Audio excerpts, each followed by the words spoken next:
All right, everybody, it's the Runway Roadtrip. Aloha, Bob. This is part 4 of how this whole thing works with the air traffic. Right behind me, the most visible thing on property is the control tower.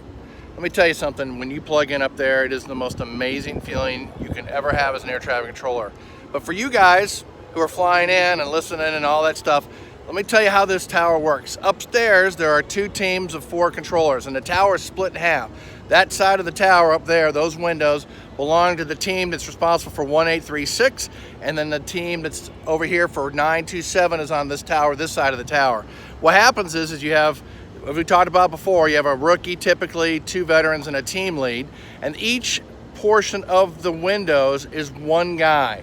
So the person here talking on radio is getting input from about 5 people, including all 3 of your team members and maybe a supervisor that's standing behind the team ensuring the safety. So, oh my gosh.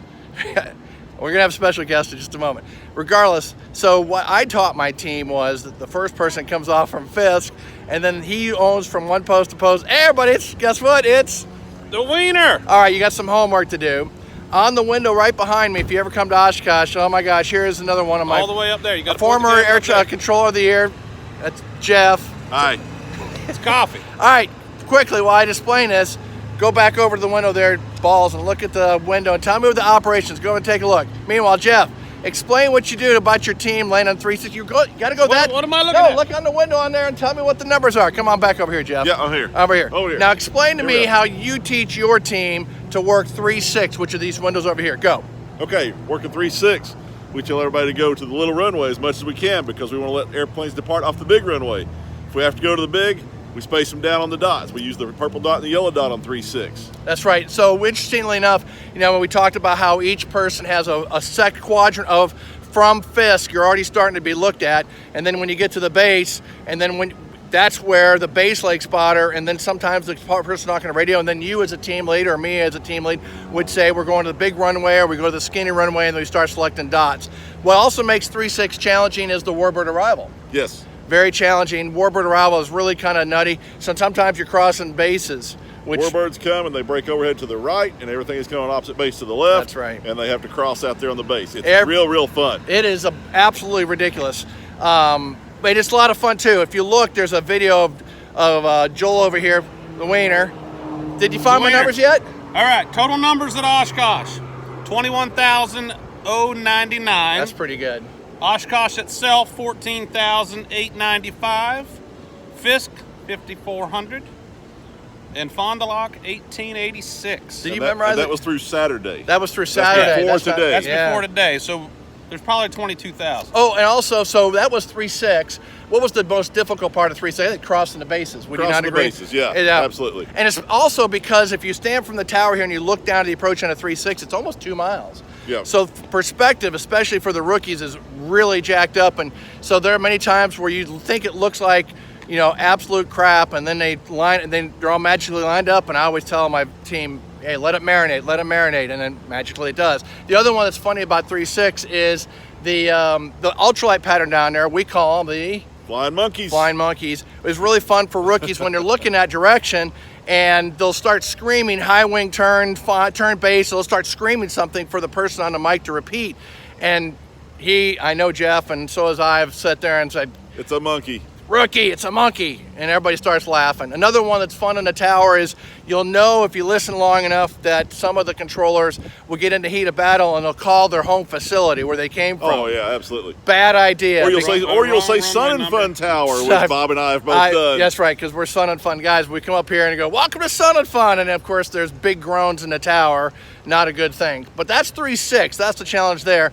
And you came in on 3-6 many times, right? Yeah, I'm going wide. Have you? That's right. The controller that worked you that day had a big thing going, and he called out. So look for that online. You'll find him flying the John Glenn Barron going in. You'll also see a video of us flying that exact same John Barron in part 5 of the arrival. And you'll have a good one here. They made us go around this year. Yeah, don't spoil it. Don't spoil it. But that's 3-6. We go over to, if this is a little long, don't worry. Because this is super complicated towers, runway 27. What do you like about 27, Jeff?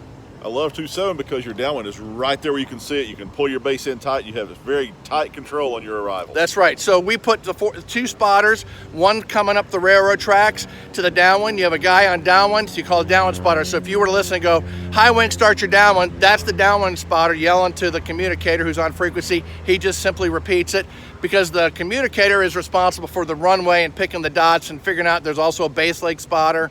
What I found difficult about 2.7, if you look up there, and we'll go back up there, Jeff, take a look. There. Yep, see right up there, Right up there. is the RNAV final for 2.7 is really kind of, that's driving straight in. The warbirds Straight come up over the lake. Warbirds are on the left base. That's right, and then you Fisk got, is on the right downwind, right base. It It's can get really fun out there a mile from the runway it as is they turn absolutely complicated, but it's so, for the right individuals who are sick in the head like he and I, that was probably the most fun you'll ever have in air traffic.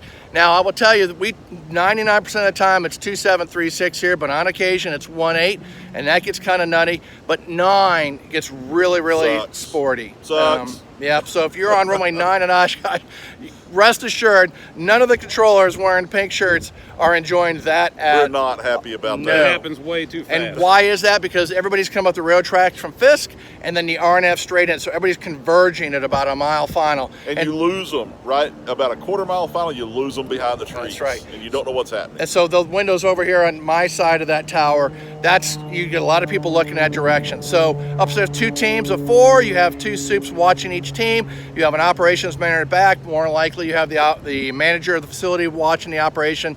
And then you have somebody on ground control, typically a rookie, because we don't want him to talk to the mic, right? Rookie working ground control. Rookie, go get ground. Go That's with right. clearances. Go cut an ATIS. And it's just like, rah, he's a rookie. That's what you do with rookies. But anyways, that's the minutia in the tower. We'll talk more about that some other time. But if you get an idea, it's chaos and gets really loud in the tower. So Yes, it does. They don't allow visitors during operations simply because of the volume that's in the tower. Sometimes have 15 controllers in the tower. That's right. If you listen next time on live ATC, you'll hear all the yelling in the background, and then that's most of the time. It's the hardest part is when you're talking on mic is to repeat without trying to look and see what the other controllers are doing. That's what's going up there. Joel, you haven't said a whole lot this episode. You don't stop Come on, talking. Joel, jump in there. You don't stop talking, Bob. Well, all right, you're done. Hey. You're done. Remember, fly for fun, Oshkosh. Yeah, Jeff. Next year. Oh, by the way, Jeff is flying also. He's getting his commercial rated. So, well, say good job on him. And working on a CFI. So you're in Knoxville and you hear this big booming Oh, voice. yeah, everybody knows my voice. Give Welcome a big to Knoxville. shout out. Welcome to Oshkosh. Don't forget, rock your wings. Right. Everybody have a good time. Enjoy it. Get in the airplane. Have some fun. We'll see you. See ya.